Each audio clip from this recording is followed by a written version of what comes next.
and welcome back to another episode of Screen Tested. I am your host Tyrant, and today we are delving back into Middle-earth to take a look at Sauron's Mace. We've been doing a lot of Lord of the Rings episodes lately. I've been thoroughly enjoying them. I hope you guys are enjoying them as well. Now, Sauron's Mace, most predominantly seen in, obviously, the Fellowship of the Ring in the opening monologue in The Last Alliance of Men, when he's using it to just bonk everybody. It's an awesome, awesome mace, very fanciful. There's a lot of interesting stuff here, like lore as well, because obviously Sauron is a smith. He crafted the Rings of Power.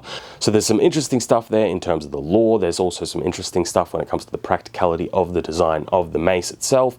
And we're probably going to talk a little bit about both of them in today's episode. Now, I've been putting this one off for a little while. And the reason why is because I really wasn't sure how to go about the project itself. Do I make it full size and then you can't really use it? Or do I scale it down to like normal human size and just test the design? I really just wasn't sure how I should go about it. That was until now. So without further ado, let's get started with today's episode. So for today's project, we're going to be using a different piece of equipment than usual, that being a 3D printer. Because of the complexity of this particular piece, I thought this was the best way to go about it. Actually printing Sauron's mace was rather straightforward, honestly. You download the 3D model first, throw it into a slicer so that you're able to convert it so that the 3D printer actually knows what to do, choose things like how much infill I want it, how solid I want it, make sure that it has support so that things aren't going to fall down where there's like overhangs, that sort of stuff. Then after that, send it straight to the printer. Now this took about, I want to say probably 2 days to print,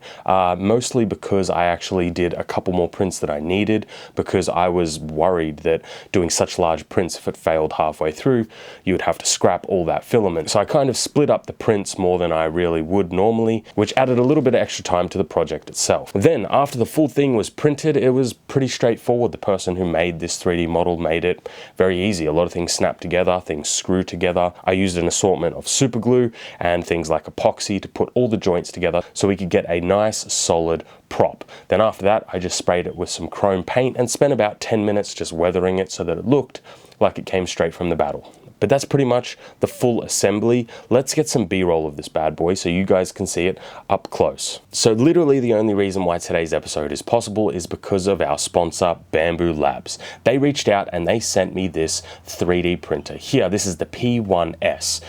Now, I have a lot to say on this subject matter because I am actually passionate about 3D printing. Of course, I have a whole bunch of machines. I love making things. So this is actually a really interesting subject to me. Now, first off, about a decade ago, literally over 10 years, I got a 3D printer. And honestly, the user experience was terrible. It was so bad that I ended up just getting rid of it because it wasn't enjoyable at all. Now, over the last couple of months, I've been looking for a 3D printer, and that's when Bambu Labs reached out, and I thought the timing is perfect. So they sent me this one here, the P1S, like I mentioned, and honestly, my user experience has been fantastic. So starting at the start, probably setup time to getting an actual print done was literally like an hour. Taking it out of the box, setting it up, plugging everything in, getting everything working, and connecting it to my computer and printing something was about an hour from start to finish. It was super easy to do. On top of that, I haven't had, I can't believe I'm gonna say this, I have only had one failed print. And I've been printing for like 2 weeks straight. One failed print. And that was my fault. It wasn't even the printer's fault. That's incredible. I am really, really happy with that. Now, obviously, there's a whole bunch of stuff here in terms of creature comforts that I didn't have the last time I 3D printed things. Let's start off with the filament. Obviously, we have things like carbon fiber filaments, wood filaments, rubber filaments. Now, I'm not adventurous enough to try those out just yet. So what I've been using is the PLA Tough, more for mechanical parts and, you know, prototypes, perfect for my applications. So I've been enjoying that so far. Now, obviously, there is a huge 3D printing community, like literally worldwide, where you can get a whole bunch of 3D models for free, or you can pay for them. Personally, I make my own usually, but for today's episode, I did get one. Now, when it comes to the creature comforts, there is things like a magnetic removable print bed tray.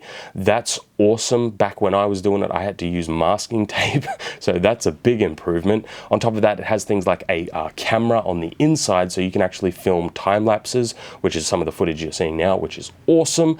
But more importantly, way more importantly, it means that you're able to actually monitor the prints as they're printing in real time, so you can actually see if there's any issues with the prints, which, like I said, I haven't had. So I highly recommend Bambu Labs printers. My experience with this has pretty much been flawless, and I am blown away. This is something that I'm genuinely excited to integrate into the workflow of future episodes. It also means that we're going to be able to do stuff that I wasn't going to do in the first place, but now we can. So that's really awesome. And thank you, Bambu Labs, for sponsoring today's episode. So here we have Sauron's mace. Now this is interesting for a lot of different aspects. First off, we have the physical size of it, its stature, which is interesting and we'll get into in a minute. We also have a little bit of lore that I do want to cover before we get into any of the, the analysis of the mace itself. And because it kind of matters, right? A lot of this stuff isn't in the movies. This is more the deep lore, if we want to put it that way. And that is, Sauron is obviously a smith. So he could be considered to be literally one of the greatest smiths in Middle-earth, because he is a Maya, right? But there's more to it than that, because first off, before Sauron became evil and was corrupted by Morgoth, he also studied under Aule the Smith, one of the Ainur, the Valar, right? And funnily enough, Saruman also studied under him. Just interesting stuff there. That's why they're both pretty good at making shit, right? I can relate. Anyway, the reason why I bring this up is because obviously there is lore that Sauron is a smith, which means that he is one of the greatest craftsmen in all of Middle-earth at that point. So his weapon design should be nothing but perfection. Now, obviously this is the film adaptation. There's all that. We get that. I get that. But there's some interesting stuff here. So talking about the mace, first and foremost, it is huge. Now, we can say that obviously Sauron in the films he's like what, 7-8 feet tall? He's a big, big dude. So this is proportional to him. So I agree with that, but that doesn't mean that it is a perfect design. There are some interesting stuff here. First off, a mace is somewhat similar in terms of its function to something like an axe. And what I mean by that is, it is more of I know an axe isn't really a blunt force weapon, but it does impart a lot of blunt force. So there's crossover is what I'm saying.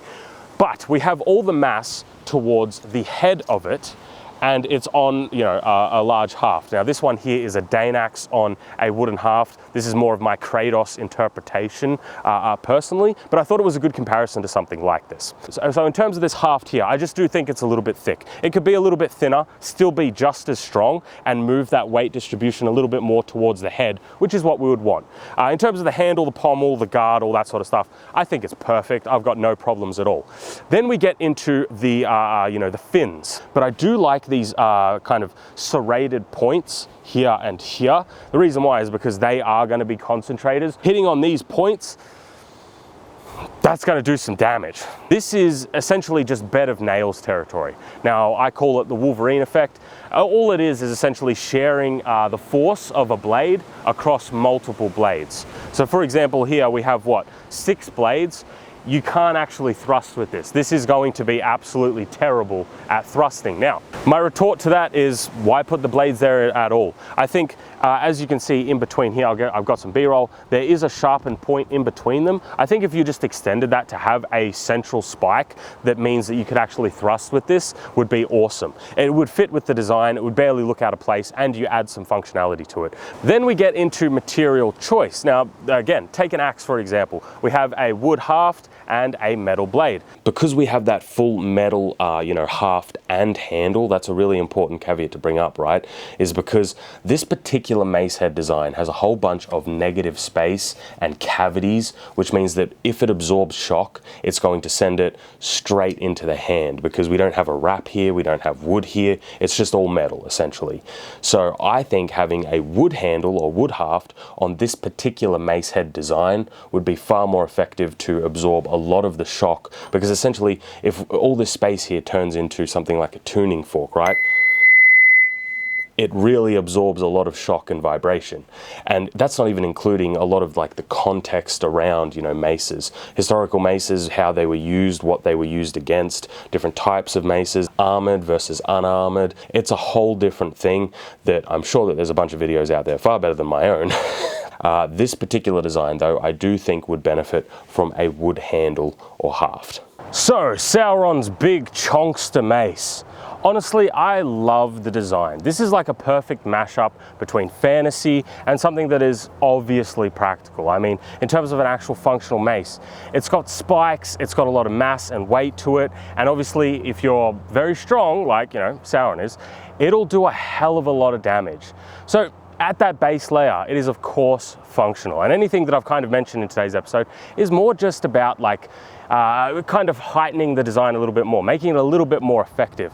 But if you're going for a little bit more style over substance, then this is absolutely perfect. I'm super into it. I think it's awesome. I think it turned out incredibly cool for a 3D print. Like that, it still blows my mind how far technology has come. If you actually want to pick up one of the Bamboo Labs printers, I recommend them. This thing there was no failed prints with this. I can't believe that. That blows my mind, honestly. A lot of creature comforts, a lot of awesome stuff. There'll be links down below in the description and the pinned comment. And thank you guys for watching. I hope you enjoyed, and I'll see you next week in another episode. Have a good one.